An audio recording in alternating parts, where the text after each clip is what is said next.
जैन पाकशाला पाठशाला सरला के साथ में आज हम बात करेंगे मनुष्य के ऐसे अनोखे 3 मित्रों की जो कि हमेशा उसके साथ रहते हैं, लेकिन इनमें कोई ऐसा होता है जो हमेशा साथ रहता है और कोई कब साथ छोड़ दे पता नहीं। तो चलिए आज इनकी बात करते हैं कि वो कौन कौन है।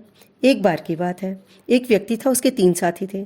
उन्होंने जीवन भर उसका साथ निभाया और जब वो मरने लगा तो अपने मित्रों को अपने पास बुलाकर बोला, साथियों, अब मेरा अंतिम समय आ गया है। तुम लोगों ने आजीवन मेरा साथ दिया, क्या मृत्यु के बाद भी तुम लोग मेरा साथ निभाओगे?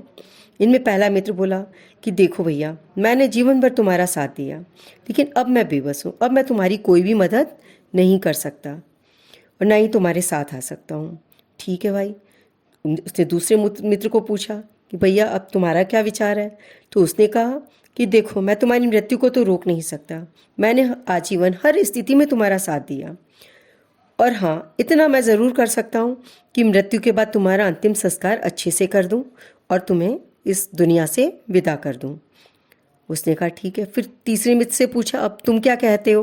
तो तीसरे मित्र ने कहा कि तुम बिल्कुल चिंता मत करो, मृत्यु के बाद भी मैं तुम्हारा साथ दूंगा, मैं हमेशा तुम्हारे साथ ही रहूँगा।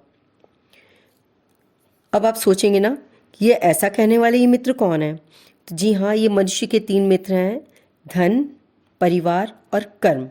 इसका पहला मित्र है धन, जिसने कि जीवन भर साथ दिया, लेकिन मृत्यु के बाद वो कहीं काम नहीं आने वाला। वो यहीं पड़ा रह जाएगा और वो इंसान चल देगा। दूसरा उसका मित्र हुआ परिवार, संबंधी, मित्र। ये लोग क्या करेंगे? कुछ भी नहीं कर सकते। ज़्यादा से ज़्यादा उसको शमशान तक ले जाकर उसकी विधिपूर्वक अंत्येष्टि कर देंगे, बस। इसके आगे उनमें से कोई साथ जाने वाला नहीं है। और तीसरा मित्र है उसका कर्म। कर्म दोनों तरह के हो सकते हैं, अच्छे भी और बुरे भी।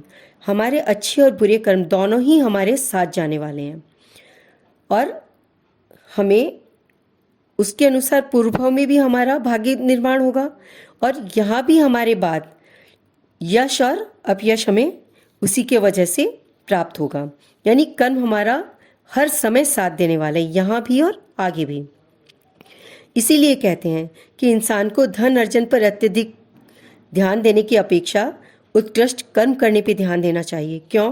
कि अगर मनुष्य अपने जीवन में नेक काम करता है तो उसके जाने के बाद भी लोगों में उसका नाम अमर रहता है और वह दुनिया में लंबे समय तक अपने यश शरीर के रूप में जीवित रहता है। जी हाँ, ये भौतिक शरीर तो नष्ट हो जाएगा, लेकिन यश रूपी, कीर्ति रूपी जो उसका शरीर है, वो युगों युगों तक उसका नाम अमर कर देगा।